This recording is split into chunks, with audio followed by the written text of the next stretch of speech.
Henry Miller was the kind of man who could fix anything with his hands. For 40 years, he'd been the go-to mechanic in his quiet Ohio suburb, a wiry figure hunched over car engines, his fingers stained with grease and his laugh as loud as a revving motor.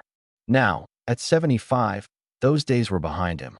Retirement had traded his toolbox for a pair of gardening gloves, and his little backyard in Grove City had become his new kingdom. Rows of tomatoes, peppers, and zucchini stretched out under the sun, each plant a small victory over time. Henry loved the smell of fresh soil, the way it clung to his boots, and the quiet rhythm of watering cans and rustling leaves. It was his sanctuary until the day it wasn't. It started with a phone call, the kind of call that stops your heart before you even pick it up. Henry was elbow-deep in dirt, coaxing a stubborn weed from the ground, when his old rotary phone rang inside the house.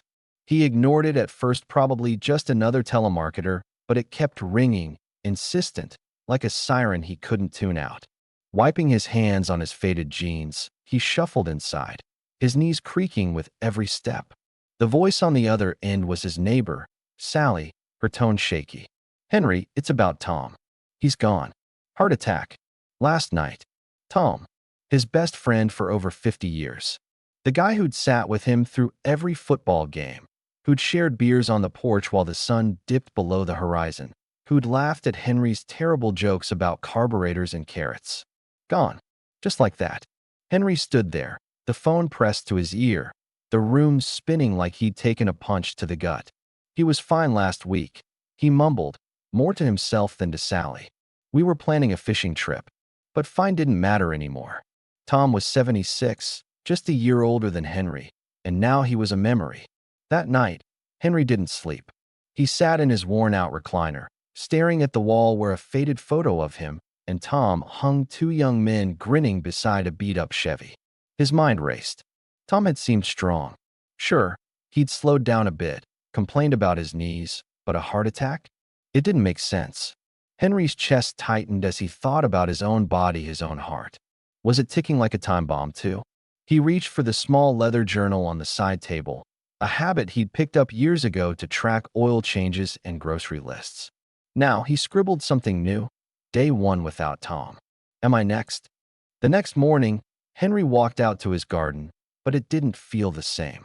The tomatoes looked droopy, the peppers less vibrant. Or maybe it was just him. He sank onto the old wooden bench he'd built with Tom a decade ago, the one they'd painted red because Tom said it'd spice up the yard. He could almost hear Tom's voice now, teasing him about overwatering the zucchini. But the silence was louder. And then, as the sun climbed higher, a question hit him like a freight train. What if I could have saved him? What if I can't save myself? Henry wasn't one for doom and gloom. He'd always been the guy who shrugged off a cold, who patched up a leaky roof without a second thought. But this was different. This wasn't a flat tire or a broken alternator. This was life or the end of it. He started thinking about all the people he'd lost over the years. His sister, Ellen, gone at 72 from lung cancer. His old boss, Mike, who'd slipped on ice at 78 and never walked again.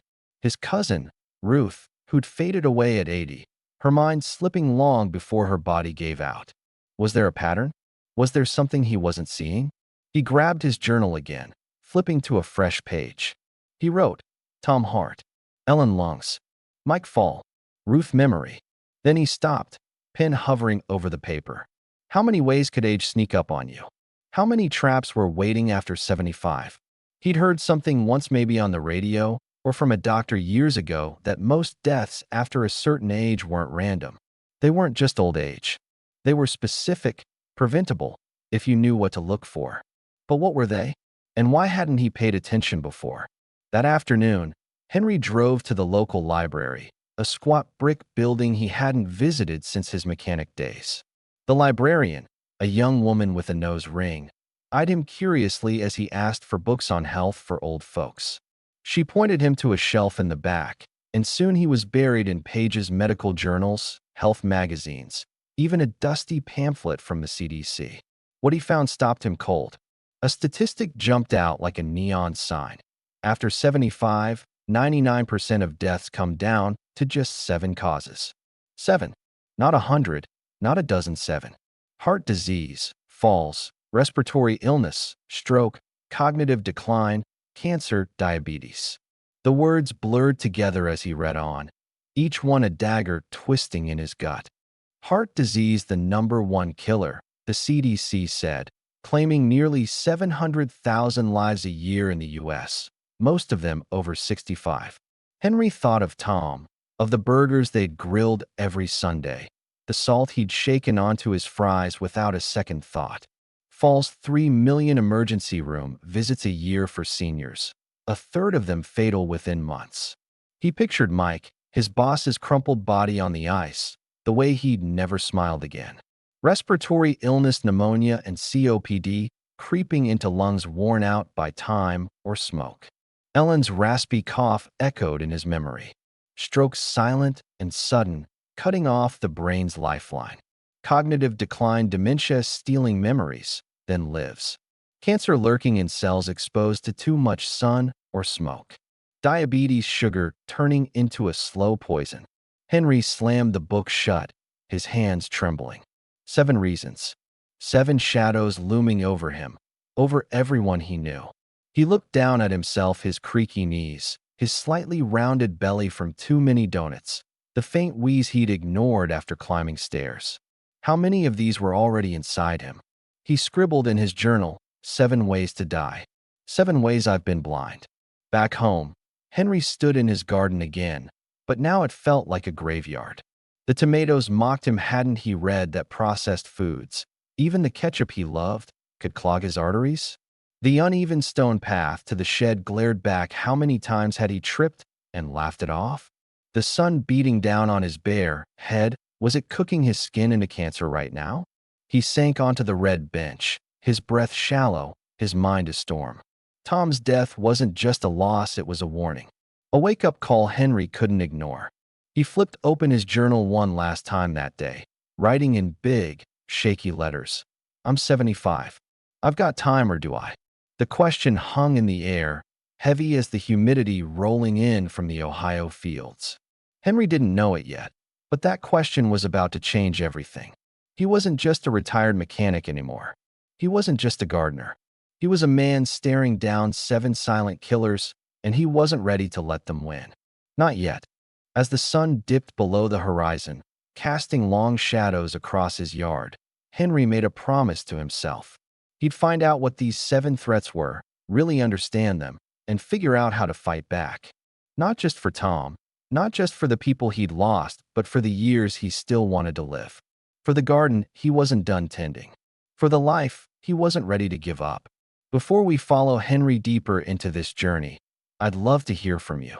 If his story is hitting home, if you've ever wondered what's waiting around the corner for you or someone you love, drop a comment below and let me know where you're watching from. Maybe it's Ohio like Henry, or maybe it's halfway across the world. And if you're rooting for him to beat these odds, hit that subscribe button and join me on this ride. Your thoughts fuel this channel, and I can't wait to read them. Henry woke up the next morning with a fire in his chest he hadn't felt since his mechanic days. It wasn't anger, not exactly, it was something sharper, something alive. Fear mixed with defiance. Tom's death had cracked something open inside him, and those 7 causes of death he'd read about in the library were like ghosts whispering in his ear. He wasn't going to sit there and let them take him too. Not without a fight. He grabbed his journal from the nightstand, the leather creased from years of use, and marched out to his garden with a pen tucked behind his ear. The sun was just peeking over the rooftops, painting the zucchini leaves gold, but Henry didn't see beauty today. He saw a battlefield. He sat on the red bench, the one Tom had helped him paint, and flipped open the journal to a blank page. 7 ways to go, he muttered, scribbling the words at the top. Let's see what I'm up against. Henry wasn't a scholar, he'd barely finished high school before diving into engines, but he'd always been good at figuring things out. Cars were puzzles, and so was this. If 99% of deaths after 75 came down to 7 reasons, he'd break them down, one by one, and check his own life against them. Maybe he'd been blind, but not anymore. First up, heart disease. The big one. The CDC book had called it the leading killer, snatching nearly 700,000 Americans a year, most of them over 65. Henry thought of Tom again, those Sunday barbecues, the juicy burgers dripping with grease, the way they pile on cheese and bacon like it was a competition. He'd never thought twice about it. But now, he rubbed his chest, wondering if his own heart was a ticking bomb, strained from decades of salt and fat. He wrote, "Heart too many burgers?" Then he frowned. His dad had died of a heart attack at 68. His uncle, too, at 73. Was this in his blood or his choices? Next, falls. The library pamphlet said 3 million seniors hit the ER every year from tripping or slipping, and a third never made it back home alive. Henry glanced at the stone path winding through his garden, uneven, mossy, a little slick after rain. How many times had he stumbled there, catching himself on the shed door with a chuckle? He pictured Mike, his old boss, lying on the ice that winter day, his hip shattered, his spirit broken. One wrong step, and everything changed. He jotted down, "Falls that damn path." His knees weren't what they used to be. Maybe he was closer to that edge than he thought. Then came respiratory illness. Pneumonia, COPD, lungs giving out when you needed them most. The stat said it was a top killer after 75, especially for folks whose lungs had seen better days. Henry's hand froze mid-sentence. He'd smoked for 20 years, back when every mechanic had a cigarette dangling from their lips. He'd quit at 50, but the damage lingered, a faint wheeze when he climbed stairs, a cough he blamed on dust. Ellen's face flashed in his mind, her voice raspy as she fought lung cancer. He wrote, "Lungs, those stupid camels." The air in his garden suddenly felt heavier. Stroke was number 4. Silent, sudden, a thief in the night. The book said 80% of strokes were preventable, but they still killed thousands every year. Henry's blood pressure had been high for years. His doctor had nagged him about it, but he'd shrugged it off. "I feel fine," he'd say, popping another donut. Now he wondered if those arteries were narrowing, if a clot was waiting to break free and steal his words, his movement, his life. He scribbled, "Stroke BP through the roof." His hand shook a little as he wrote it. 5th, cognitive decline. Dementia, Alzheimer's, names that chilled him more than the others. The National Council on Aging said it wasn't just memory loss, it was losing yourself, piece by piece, until you couldn't cook a meal or recognize your own kids. Ruth, his cousin, had wandered off one night, confused, and ended up in a ditch. Henry lived alone, didn't talk to many folks anymore. His days were quiet, just him, the garden, and the TV. Was his brain rusting like an old engine? He wrote, "Mind too much silence." Cancer came next. Skin, lung, colon, too many kinds to count. The CDC warned about sun exposure, smoking, diet. Henry spent hours in his garden. No hat, no sunscreen. Just a stubborn old man who liked the heat on his face.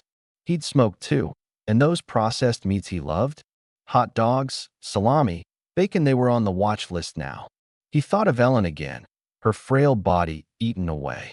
Cancer, sun, and sausages? He scrawled, his stomach turning. Finally, diabetes. The slow poison of sugar.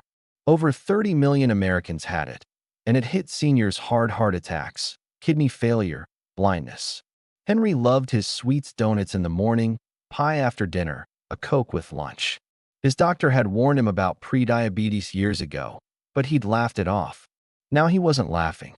"Diabetes, sugar's gonna get me," he wrote, the pen digging into the page. Henry leaned back, staring at the list. 7 shadows, 7 ghosts, each one a mirror reflecting his own life back at him. Burgers and bacon for his heart. A slippery path for falls. Old smokes haunting his lungs. High blood pressure for a stroke. Lonely days for his mind. Sun and salami for cancer. Sugar for diabetes.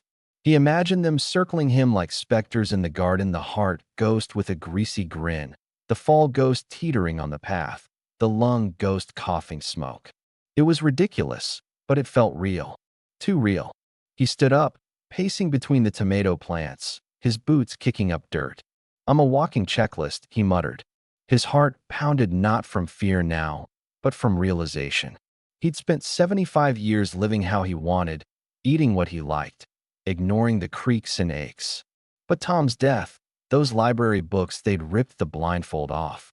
These weren't just numbers on a page. They were traps he'd built himself, brick by brick, over decades. Henry stopped by the shed, leaning against the weathered wood.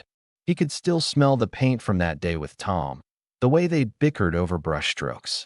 "You're doing it wrong, you old mule," Tom had said, laughing. Henry wished he could hear that laugh again. He wished he'd asked Tom about his health, pushed him to see a doctor. But wishing didn't change anything. What mattered now was the fight ahead, and it started with him. He grabbed his journal again, writing one last line, 7 ghosts. Time to send them packing. Henry didn't know how yet. He wasn't a doctor, wasn't a gym rat or a health nut. But he was a fixer.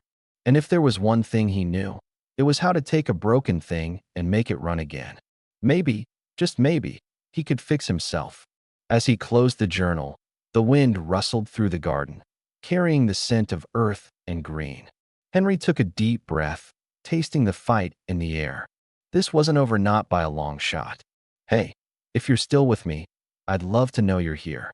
If Henry's list is making you think about your own life or someone you care about, drop a 2 in the comments below. Which of these 7 ghosts scares you the most? Let me know, and if you're rooting for Henry to kick them to the curb, hit that subscribe button. Your support keeps this story growing, just like Henry's garden. Henry wasn't the type to sit still once he'd made up his mind. By the next morning, the red bench in his garden wasn't just a seat, it was a war room. His journal lay open, the list of 7 ghosts staring back at him like a challenge. Heart disease, falls, respiratory illness, stroke, cognitive decline, cancer, diabetes, they weren't just words anymore. They were enemies, and Henry was ready to take them on, one wrench swing at a time. He didn't have a fancy plan or a doctor's degree, but he had grit, and that had carried him through busted engines and broken dreams before. It'd have to be enough now. He started with his heart. The library book said diet and movement could cut the risk, even at 75. Henry marched into his kitchen, eyeing the fridge like it was a suspect lineup. Bacon, cheese, burger patties. His old friends glared back. "You're out," he muttered, tossing them into a trash bag. He'd read that leafy greens and fish could strengthen his ticker, so he drove to the grocery store, squinting at labels like a mechanic checking spark plugs. Kale, salmon. He'd never cooked either, but he hauled them home anyway. That night, he burned the salmon and choked down a bitter kale salad, grimacing with every bite. "Tastes like punishment," he wrote in his journal, "but I'm not dead yet." Falls were next. The stone path in his garden had to go, or at least get fixed. Henry spent a sweaty afternoon prying up loose rocks, his knees screaming with every bend. He replaced them with flat pavers from the hardware store, grunting as he leveled the dirt. By dusk, the path was smoother, safer, but his back ached like he'd been hit by a truck. He sank onto the bench, scribbling. "Fall's path's tamed, but I'm the one who's beat." The CDC said 30 minutes of balance exercises could help too, so he tried standing on one leg like a wobbly flamingo. He lasted 3 seconds before toppling into the zucchini. "Guess I'm not a bird," he chuckled, brushing off the dirt. For his lungs, Henry dug out an old pamphlet from his quitting smoking days. Deep breathing could clear the junk out, it said, and light exercise kept them strong.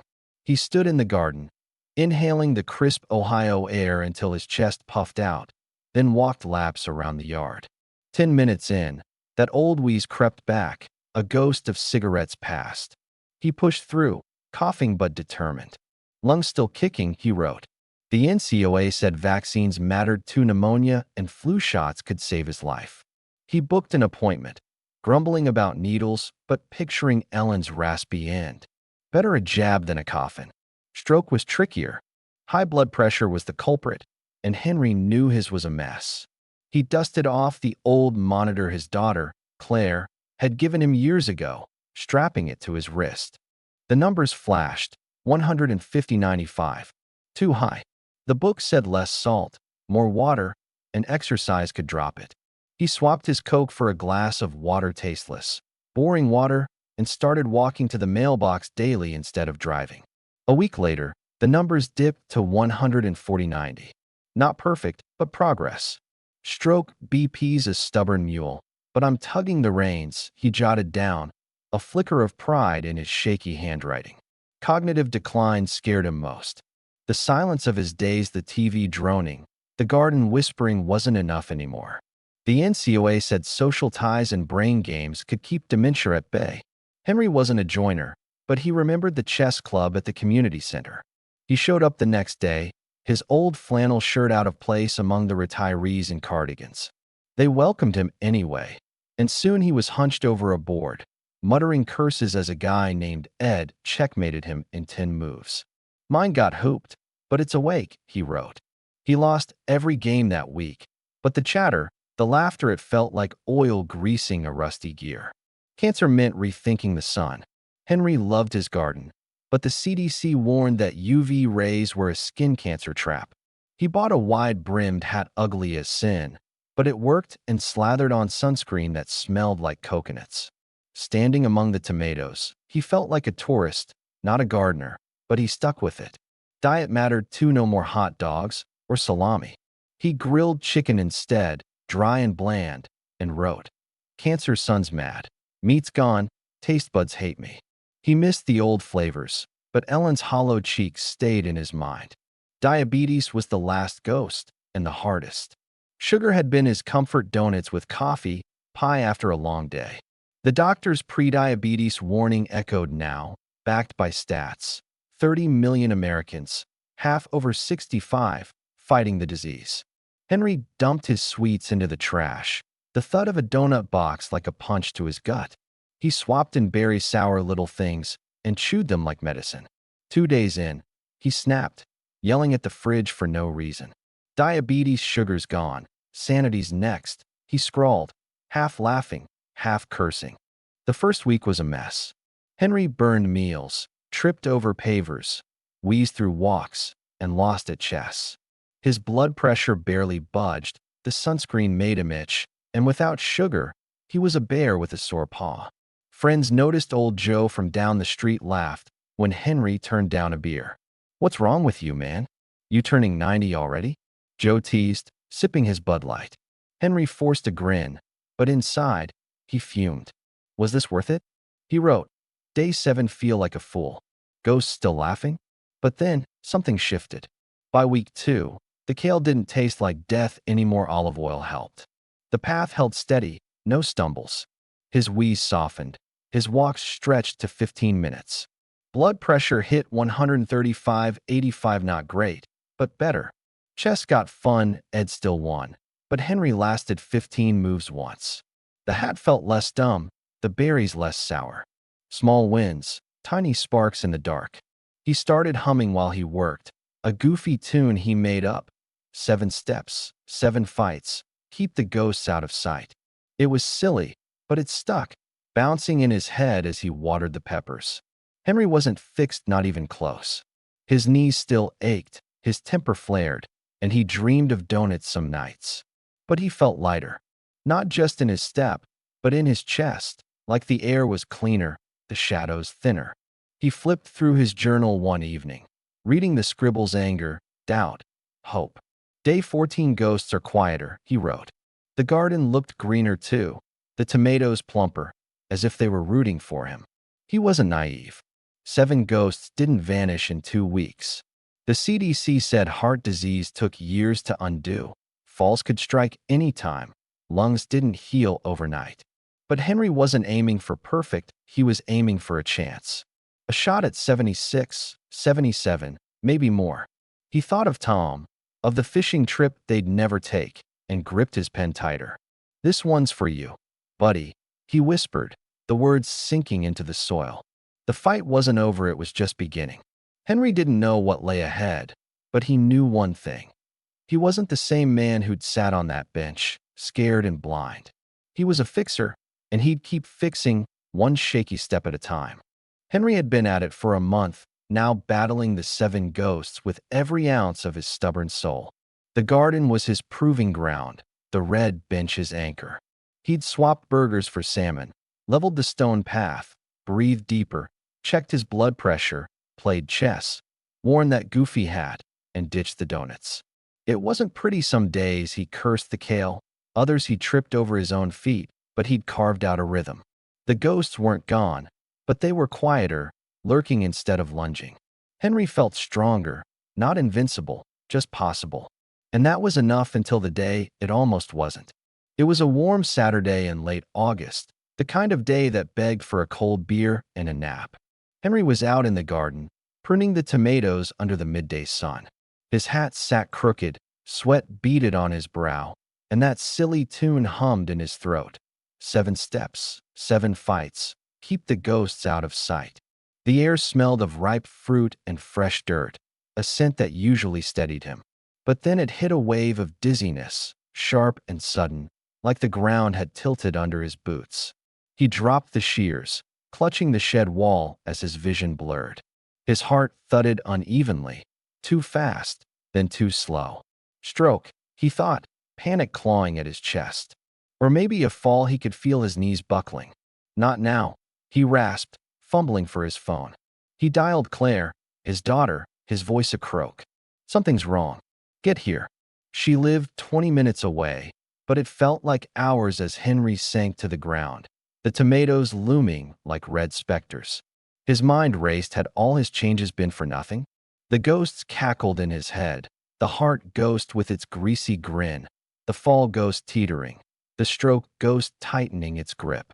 He squeezed his eyes shut, picturing Tom, Ellen, Mike, Ruth, all the ones he'd lost. I'm not ready, he whispered, the dirt cool against his palms. Claire burst through the gate 15 minutes later, her face pale as she helped him into the car. At the hospital, the doctor, a brisk woman with a clipboard, ran tests while Henry sat there, breathless, waiting for the verdict. Stroke? Heart attack? He braced himself, journal clutched in his lap like a shield. But when the doctor returned, her words stunned him. No stroke. No heart attack. Your blood sugar's low, hypoglycemia. You've been cutting sugar too hard, too fast. Your body's adjusting. Henry blinked, relief crashing over him like a wave, followed by a laugh, dry, ragged, but alive. So I'm not dying? He asked. The doctor smiled faintly. Not today, but ease up on the extremes. Balance matters more than perfection. Claire squeezed his hand, tears in her eyes. Dad, you scare me to death. Henry grinned, weak but real. Guess I scared myself too. Back home that night, Henry sat on the red bench, the garden bathed in moonlight. His journal lay open, and he wrote, Day 32, thought the ghosts had me. Just sugar playing tricks. He replayed the day, the dizziness, the fear, the relief, and saw it for what it was, a wake-up call, sharper than Tom's death. He'd been fighting hard, but too hard, swinging at shadows like a man possessed. The doctor was right, balance, not extremes. He couldn't outrun age, couldn't banish the ghosts forever. But he could live with them, smarter, stronger, one day at a time. The next morning, Henry adjusted. He ate salmon with a side of rice, not just kale, and added a few berries to his breakfast, not a pile. He walked the path, slow and steady, no flamingo stunts. He breathed deep, but didn't push until he wheezed. His blood pressure monitor hummed 130/80, the best yet. Chess club stayed on the calendar, the hat stayed on his head, and he grilled chicken with a sprinkle of salt, not a flood. Small tweaks, not overhauls. Day 33, ghosts don't like balance, he wrote, a smirk tugging at his lips. Weeks rolled into months, and Henry turned 76. The garden thrived, tomatoes bursting, peppers glowing, zucchini sprawling like they were showing off. He decided to celebrate not just the birthday, but the fight. He invited Claire, old Joe, the chess club crew, even Sally from next door. They gathered in the yard, tables groaning with grilled fish, fresh veggies, and a tiny slice of pie, his one indulgence. Laughter filled the air, louder than the ghosts had ever been. Henry stood up, glass of water in hand, and said, to 76, and to kicking 7 shadows where it hurts. The crowd cheered, Joe yelling, You're a mule, Henry, but a tough one. As the sun set, Henry handed out little leather journals, one for each guest. Write your own fight, he told them, his voice steady. Doesn't have to be big. Just start. Claire hugged him, whispering, proud of you, Dad. Ed from Chess Club grinned, already scribbling. Sally said she'd track her walks. The gesture wasn't grand, but it was Henry fixing, sharing, building something that lasted. That night, alone again, Henry sat on the bench, the garden quiet under the stars. He flipped through his journal pages of fear, fury, failure, and finally, this triumph. Not the kind that erased the ghosts they'd always hover, the CDC said, waiting for a slip. Heart disease could still strike, falls could lurk, lungs could falter. But Henry wasn't blind anymore. He knew their faces, their tricks. And he knew something else. 99% of deaths after 75 might come from 7 reasons, but 100% of life came from fighting back. He wrote one last line, 76 ghosts are still here, but I'm louder. Then he closed the journal, leaned back, and listened to the crickets. The air was sweet, the dirt rich, the shadows thin. Henry wasn't perfect, he'd never be. But he was alive, stubborn as ever, and that was a harvest worth celebrating. This wasn't the end, not really. Age would keep coming, the ghost would keep whispering. But Henry had his tools now. A journal, a garden, a fight. He thought of Tom, of the fishing trip they'd missed, and smiled. Next year, buddy, he murmured, I'll fish for both of us. The promise settled into the soil, rooting deep, as the stars blinked above. You don't have to wait for a scare like Henry's to start your fight. Those 7 ghosts, heart disease, falls, respiratory illness, stroke, cognitive decline, cancer, diabetes, they're real, but they're not unbeatable. The CDC says small steps can cut your risk. A walk, a veggie, a checkup. Henry learned that the hard way, but you don't have to. Look at your life. What's one ghost you can face today? One choice you can tweak? It's not about perfection, it's about possibility. Henry's 76 now, louder than his shadows. You can be too. Henry's 76th birthday party wasn't just a celebration, it was a spark.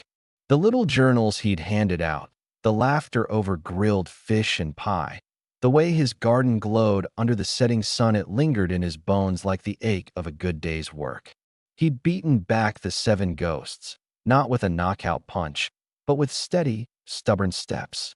Heart disease, falls, respiratory illness, stroke, cognitive decline, cancer, diabetes, they were still there, hovering like shadows at dusk, but Henry had learned their game.